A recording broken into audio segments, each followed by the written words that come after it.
Pak Dalangku. Jenengan so sweet sekali. Iya. Apa itu? Nggih, sik kok tak salim jenengan. Wah lah Pak Dalang jenengan bagus men. Sayang ora? Ayo beda mari. Ngene iku ora kenek Pak, dikira kenek ora. Matur nuwun nggih, Pak. Piye kurang piye? Cakepane kurang piye? Nggih pun sip. Nggih sing dalu bapak-bapak ibu-ibu kula niku calonipun Pak Dalang asline. Calon apa? Calon anake Pak Dalang. Amin, amin. Amak teratap ya. Calon anake. Pripun, Pak? Walah, mboten nggih Bu, mboten apa kula anak calon anake tenan kok, Pak. Nggih. Ayo, iki pernahe Mbak Yuni Larso. Ayo, dadi sing barep Yuda terus Birgita Larso. Anak telu kentuk kabeh. Ayo, piye Bir, luar biasa. Wis sehat to, Nduk saiki? Nggih, sampun Pak Dalang. Jenengan sampun digawekne tembang langsung kula langsung sehat. Geragap sehat langsung Pak Dalang. Geragap melek ya. Melek langsung. Lah ngono iki ya nuwun sewu timbal balike piye gandeng neng kene kata-kata pertamae Bintang Sinden Madangkara kuwi maknane kasmu adalah Sinden Madangkara, kondangmu Sinden Madangkara. Dadi yen Pak Dalangkuh iki mayang, kowe aja melu Pak Dalangkuh liya-liya. Waduh. Nggih Pak Dalang. Ya ngono kuwi. Nggih. Ngaturaken sugeng dalu riyin nggih Pak Dalang. Ya kono. Nggih sugeng dalu. Assalamualaikum warahmatullahi wabarakatuh. Penontonipun kathah Pak Dalang. Biasanipun nggih penonton wayang niku nek sepuh-sepuh tok ta Pak Dalang. Betul. Lah niki anak-anak ada, remaja ada, bapak-bapak ada, ibu-ibu ada, semuanya tepuk tangan untuk warga masyarakat. Wates. Wates. Luar biasa. Wis ngono kuwi bareng lara omong-omong lancar malan saiki ora. Apik ya ngono kuwi Bir sing apik. Tur ditata karo panitia ya to. Le nonton wayang iki ketok kabeh mergo sing mirsani mburi lek kaya tribun saya dhuwur ngono. Ayo ngono kuwi. Hebat niki warga masyarakat Wates niki Madangkara diundang acara apa, Pak? Hah? Diundang acara apa niki? Kowe kok omong mau ora gatekke to kowe mau. Aku pembukaan limbuan mau ngopo ora. Gincunan to Pak Dalang ben ketok mencorong kena lampu. Ayo dalam rangka sedekah desa, sisan gawe sedekah negara, buana lan sak kabeh jagat raya. Kuwi sedekah intine, dana rasa. Niki dusun napa Pak Dalang? Wates. Dusun Wates. Kelurahan Wates. Kelurahan Wates dusune Wates gan. Jenengan lek dosen to Pak Dalang? Aku ilang sene karo duse kok. Jenengan dosen, coba jenengan udarne Wates. Weh niku napa? Kowe iki maksudmu piye? Lho, niki Wong dalang iki biasane ngompani kowe malah. Ora iso Pak Dalang dino iki aku sing ngompani. Oh iya, upama kowe rayu wegah aku ora ya. Coba jenengan udari jenengan dosen isi Surakarta ya ditunjukne no Pak Dalang. Weh, coba napa? Warga masyarakat guyub rukun gotong royong selalu mendukung apa yang menjadi hajatan dari Bapak Sakur sehingga terwujud pertunjukan yang indah pada malam hari ini. Oh. Terus ayo ngono. Agamane ora nate ditinggal. Mergo agama iki kanggo bunci, kanggo dasar, kanggo paugeran supaya menungso pinaringan selamat donya prapting akhir. Buktine akeh sing wujude masjid lan uga musala sing mapan ana wates kabeh ngumandangi adzan lan uga berjamaah bersama-sama mohon pada Allah Subhanahu wa taala. Hebat Pak Dalang hebat. Lanjute T. Takok ae kowe. Takwa adalah modal yang utama dalam kita mengarungi kehidupan karena kita tidak bisa apa-apa kecuali hanya Tuhan yang menentukannya. T. Takwa. Dipeni gitu. Dipeni kuwi. Dipeni sakwise menungso gelem bertakwa, gelem guyub rukun bar ditonton lak ketok dipeni endah lamun to ditonton. Sing jenenge kerukunan persatuan gotong royong adalah kekuatan yang luar biasa untuk santosane ya kuwi wujude wates ngono. S terakhir. Adem. Piye to Pak? S Pak dudu S sing kuwi lho. S. S. S. Semalam ini nanti akan indah dan akan ramai, kecuali dalangnya juga non sewu lumayan, tapi sindennya semua adalah bidadari dari kahyangan. Amin. Aku meh muni Sunan Kuning meh ngono. Ayo. Pak Dalangnya ganteng nggih, Pak, Bu nggih. Wah, bagus jenengan. Benjing nanggap mulai nggih, Pak. Wah, nggih lho, Pak. Jenengan pon tak tawak-tawakne lho, Pak. Kowe iki karepmu piye? Padake wong ning dalan utawa ora? Dalang kuwi utawa apa wae lek apik ora perlu ditawak-tawakne. Jira apa to, Pak, wong ki makelar kok. Wo, bae ngompreng kuwi barang awakmu. Oh ya mbok dimakelari bojomu dhewe kae ora. Ora kok order kopi ae ora. Lho usaha yang menjanjikan. Oh iya, cocok. Ya saiki nembang mumpung sik pelok barang. Jenang gula oke ya? Oke, Pak Dalang. Oke, jenang gula dibawani, Nduk, Bir. Nggih, Pak Apa Dalang. wae monggo aku nderek karo sampean.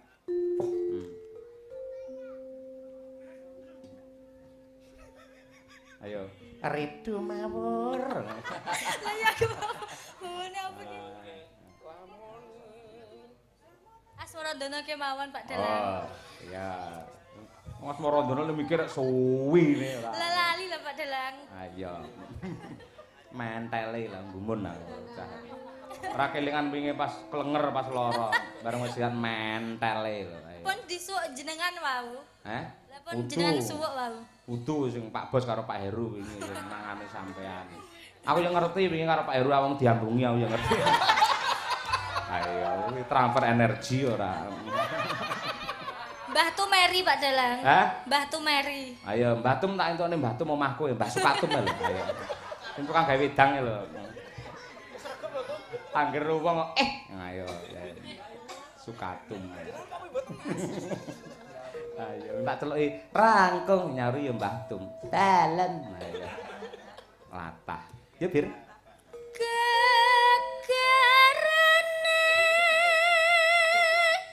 wangakrami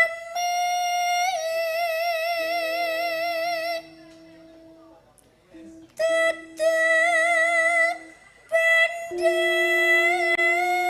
tutu rupa hamong hati pawi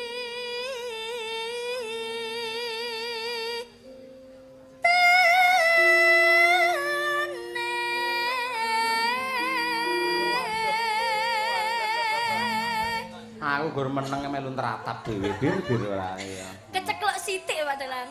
Ora apa-apa wong lagi sik pemulihan ora apa-apa. Heeh. Terus ya sampean ki menangi mentale wis apik mergo laris. Ya, laris. Ndemben kaya pas bar operasi untu wae. Aku ya pisan kuwi dolan ning Kosi Birgita. Ha iya. Wah, luar biasa. Kamare resik, Nduk. Ning nggen mburi memeane genter. Ayo, anggere tak Tradisional lho, Pak. pung ngono nyamuke. Ayo. Ya Bir. Luput pisan kena pisan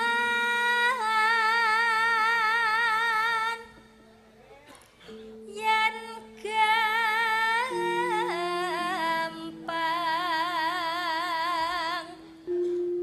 luwih gampang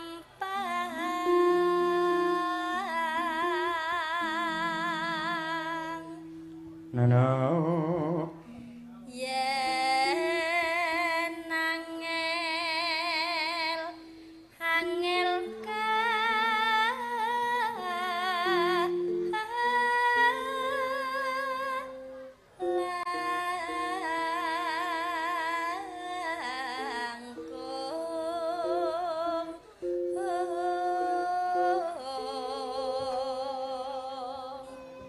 Nono. tan kenati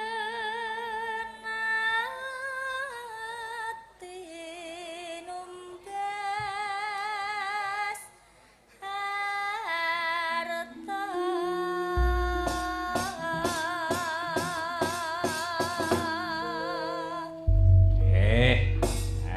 diaturake ya jenang gula sing sak rambahan langgam, yang kedua nyoba jahe pongke. Wah iya, ben kaya riris kawuryan.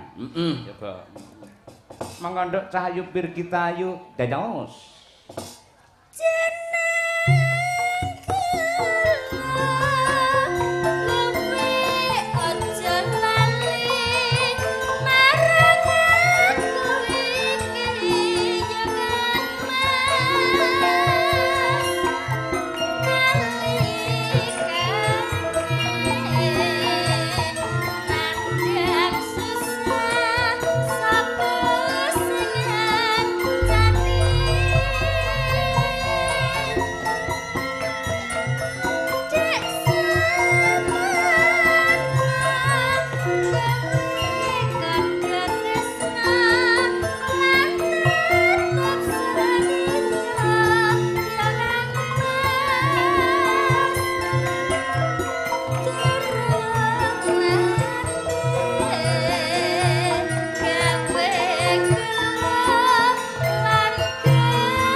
edan. Sangga Buana ya. Ayo.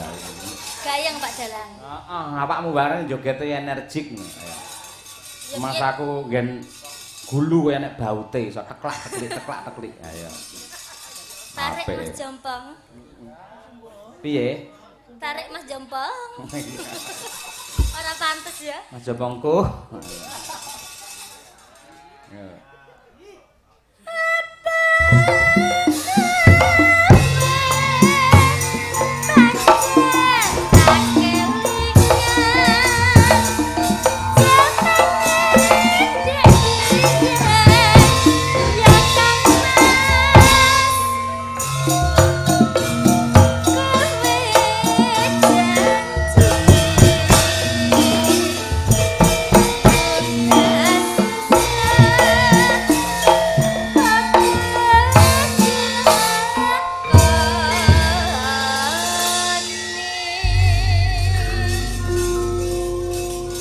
Terima kasih Genduk Birgita Ayu saking Kota Tahu, Takwa, Kediri. Ya.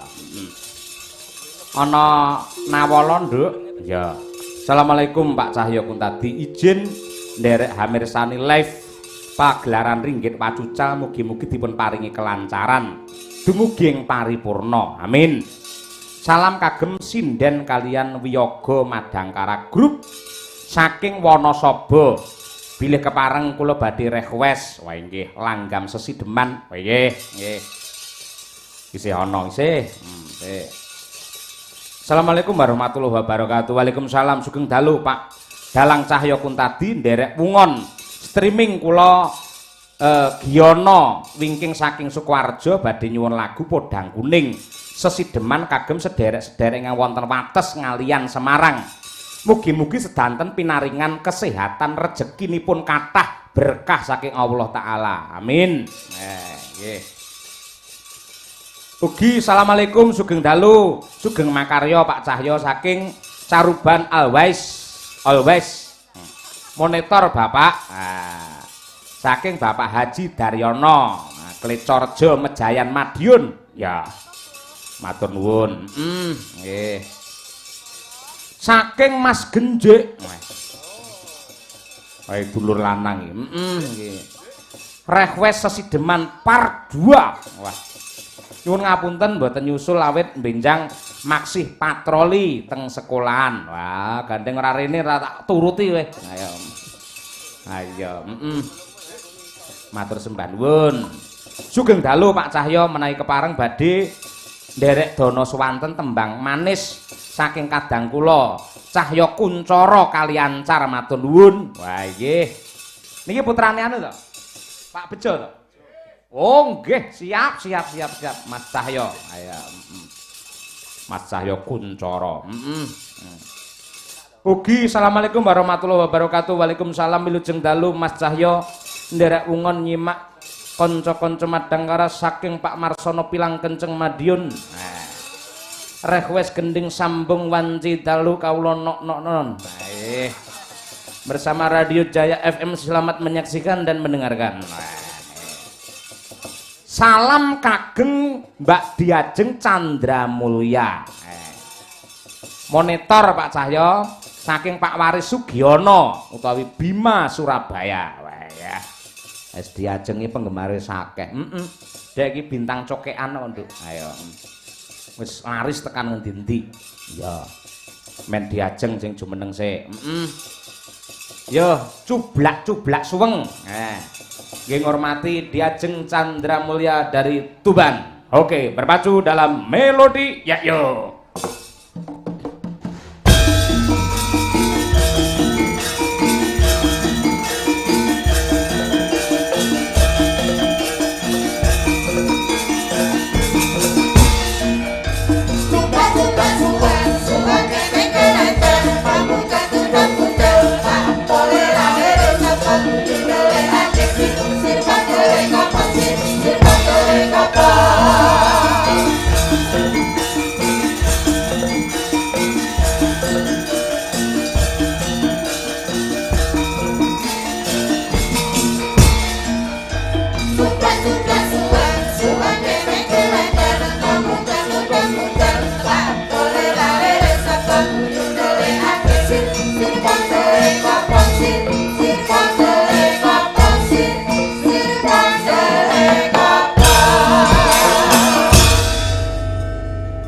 Sik, iki Mas Cahyo Kuncoro ndi iki? Ayo, sisan Mas, mriki Mas. Ah, putrane Pak Bejo Darmadi. Ayo. Pundi Mas Cahyo Kuncoro? Monggo Mas Cahyo Kuncoro. Asma kinarya japa, Cahyo tegese sorot, Kuncoro ki kondang. Ya. Muga-muga sumorot kekondangane ngungkuli karo bapake. Ya. Amin. Endi Mas? Pundi Pak? Endi? Ya lha nggih pundi? Ah iki Niki. Walah bocah bagus Pak. Nggih to. Oh ampun wedi lho, sajake kok wedi kali kula. Kulaipun jinak lho Mas. Niki to Mas, Mas Cahyo Kuncoro. Sampeyan munggahe kok suwi meni kondi? Oh, toyan Pak. Pipis. Nggih. Alah, aja dipipisne, cencangen ae. Oh, dicencang. Mas, ngoten niku jenengan mangsuli. Mbok coba dalange sik ngono lho. Omongno Mbak Diajeng. MTM ngono. Napa niku, Pak? Napa niku? Wis. Lawani to. Rawani. Kuwi lar nembang manis. Ngangge bawa mboten Mas Cahyo? Mboten, langsung mawon. Sing manis sinten, Mas? Sing manis niku sinten? Sindan-sindan malah do ngaku nek manis. Ora urung sing manis ya gor aku lho. Iya. Sing manis sampean ning sing bar kencing lak Cahyo. Dadi kencing manis kuwi dadine ora. Ya Allah, naudzubillah ya Allah. Iya. Kelas pinten sakniki? Kelas 3 SMP. 3 SMP. Nggih. Tenanan kok. Nggih, saestu. Lah kok gedine sesemono lho, ndelondeng semono. Nah, longgor mame akeh. Nggih. Wah, iya Lha wong nggih pun pawakane lho, Pak. Ah iya. Anu to, seneng mayang to? Pun nate pentas. Pun. Oh, pun. Iya, Pun nate. sip. Heeh. Nek mayang sing sae nggih, Mas. Sok ngenteni Pak Cahyo. Aku sik suwe kok genteni-genteni dhewe ora. Omonganmu ora penak Maksudnya nek ora. pas jenengan tumbuk ngoten niku lho, Pak. Nek jenengan tumbuk jenengan paringne Mas Cahyo. Nyapa aku tumpuk? Tumpuk nyapa? Tumbuk. Oh, tumbuk to. Tak kira tumpuk ora. Astagfirullah. Ketau jenengan tek horor men to, Pak. Mbuh ngene metu dhewe kok jeneng. Ah ya metu dhewe pancen. Lho wis to iki ora. Ya, manis ya. Monggo, manis. Nggih. Diaturake Mbak Diajeng versus Mas Cahyo Kuncoro. Ayo. Yuk. Oke. Luar biasa. Sampun Mas Cahyo. Pun mboten tambah malih. Mboten. Ora apa-apa. Iki SMP kelas kalih nggih. 3. Sok rampung kuwi SMA-ne ning ndi? SMKI Muhammadiyah. Ndi? Solo apa Yojo apa Banyu? Solo. Oh iya. Ning Solo hati-hati lho, Le. Ya.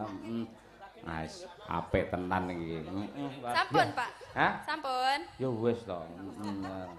Aku ora kuat suwe no, ora. Pisane empun aku ya. Astagfirullahaladzim. Beda karo awakmu pancen sing geni-genine kowe iki ora maido. Anyar kok lelen. Wah iya. Anyar tapekno lawas saya. Anyar tapekno lawas ora. Iki sik. Sugeng dalu Ki Dalang ugi para wiyaga lan waranggana sekalian. Kawula Mbah Warna Ganda Saputra. Badhe nyuwun sekar podang kuning ingkang kula kintunaken kangge sederek nem kula Dimas Haji Mansur Mawardi Al-Kafid. Kawula ugi nyuwun sekar glatik glinding ingkang kula kintunaken dumateng Dimas Sutimin ugi sedaya rencang-rencang pandemen ringgit purwa ing dalu menika. Saderengipun kawula nyuwun agunging samudra pangaksami dumateng Ki Dalang saking kula Mbah Warna Ganda Saputra. Wah iya. Ki, wah iki sapa tulisan kaya dokter iki ora. Sugeng dalu Ki Cahya niki kula Dimas. Sapa? Larsa apa Dimas sapa iki? Oh iya, saking Tampo Mas. Kirim salam kagem sedulur kula nyuwun lagu. Gelo Wisa Tresna ninggal katresnan. Semoga wates selalu jaya. Amin. Iki wingi neng apa Taman Indonesia Kaya ya mundhut ning merga wektune sing apa kuwi jenenge ora memungkinkan akhire tak semayani dina iki. Oh ngono. Dereng ngono diaturake. Coba nyuwun pengasihe Mas Daryanto. Tak nyuwun sing saka Laladan Tulungagung Mbak Nimas Ayu Winong Nawangsih. Ya, bareng yo. Nangis sajroning atiku.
Pancen saiki sinden iki di era sekarang ini menjadi bunga pentas ya.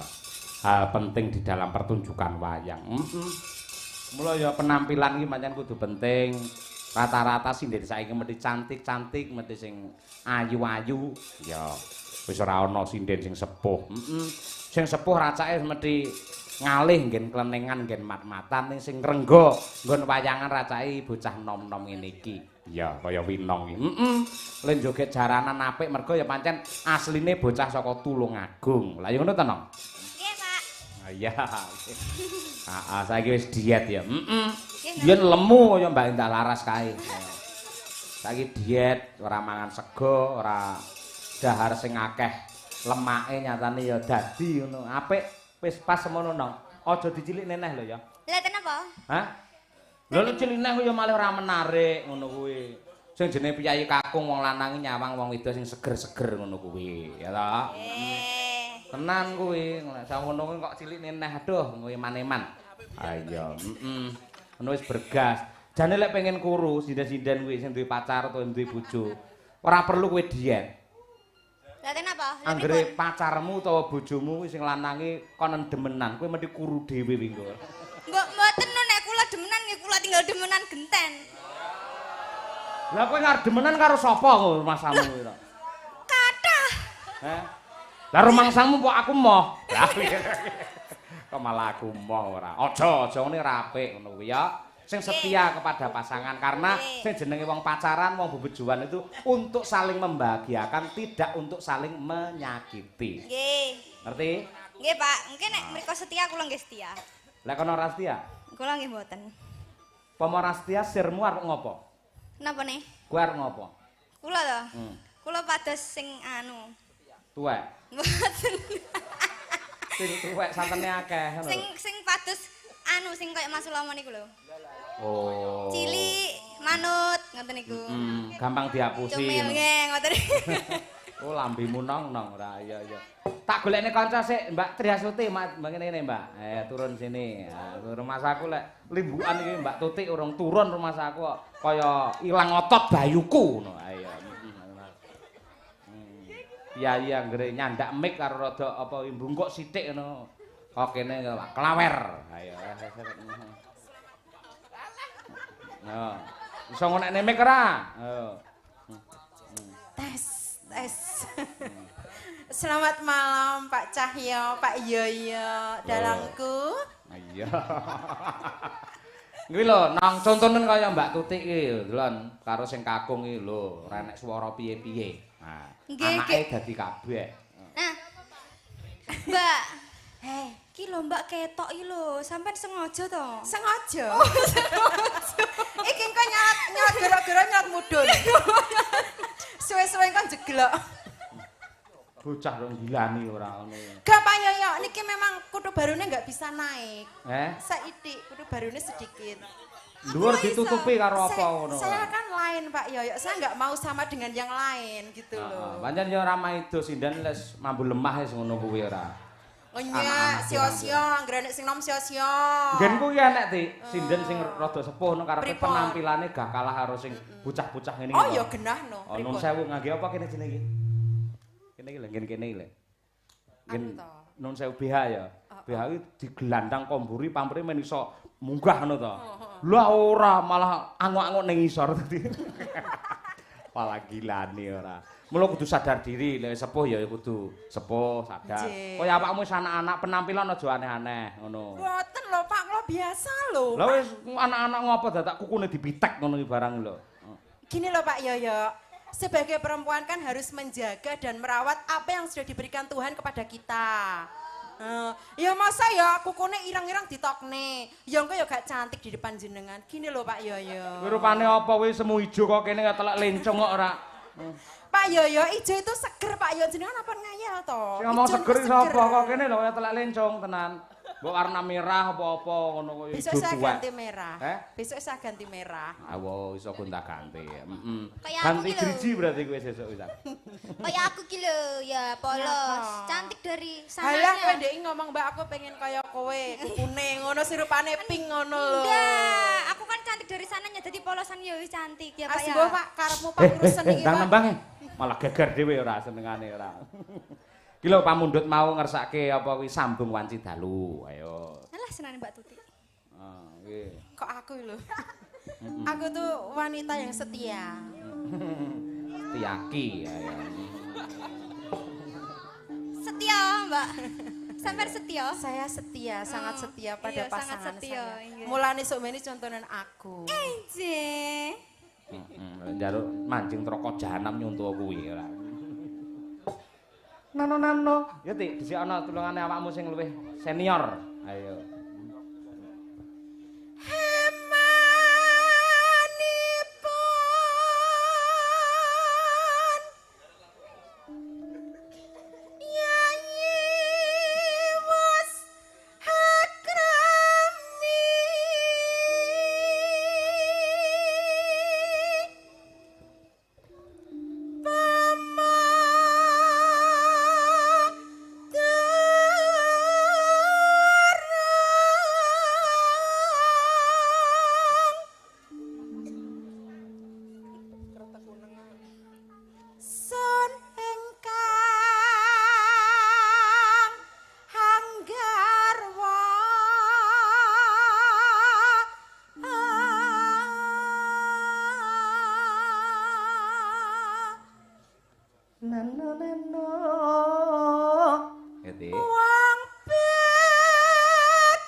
Pak Yoyo.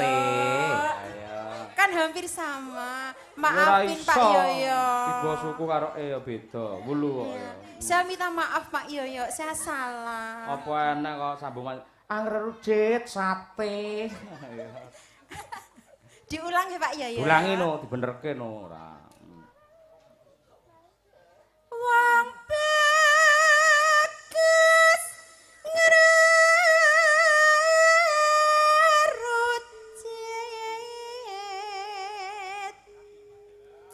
aja ngisru. Wae.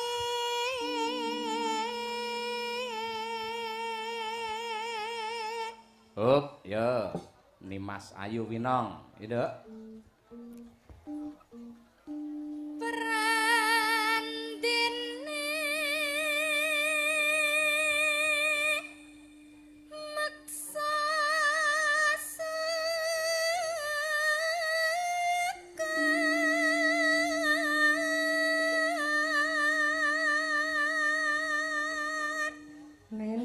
Neno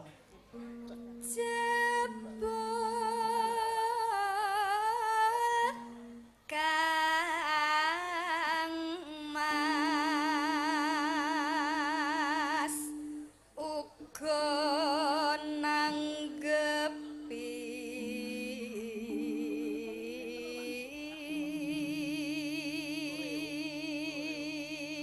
nonano ayo to sambung rasa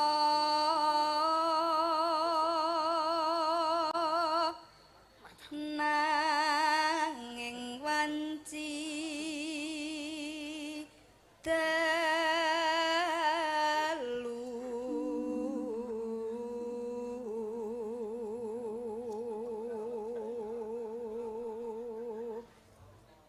oper Mbak Tuti ngerti Tan ana ingkang hangrupit.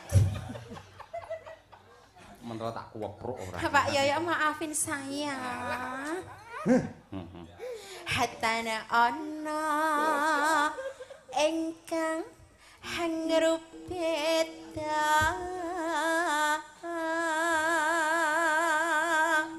Nana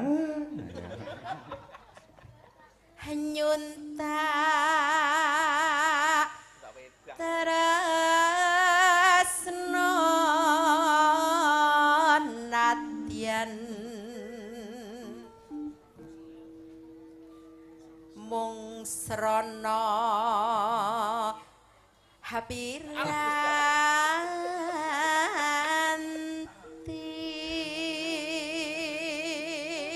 lek ngono kuwi guru wilangane malah tambah no tambah ayo ayo Gambarmu hoga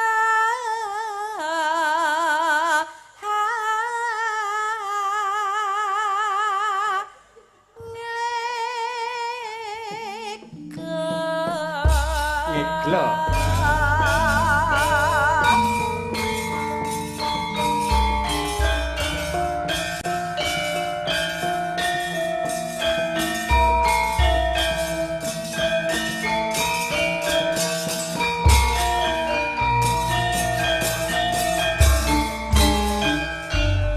ya nang tarik sik nduk sing gedhe ngapuramu Kang Mas pepujane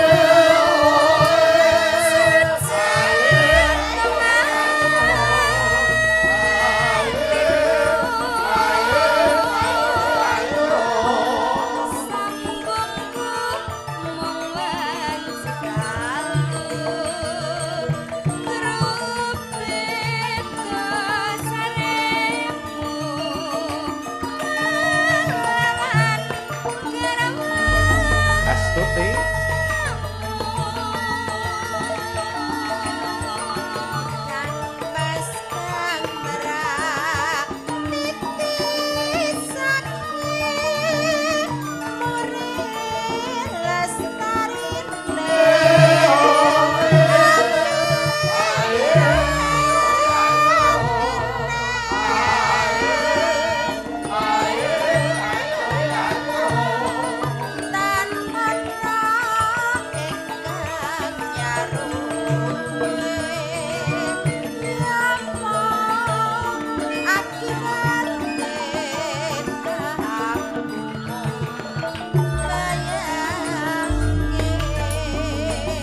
matur sembah nuwun.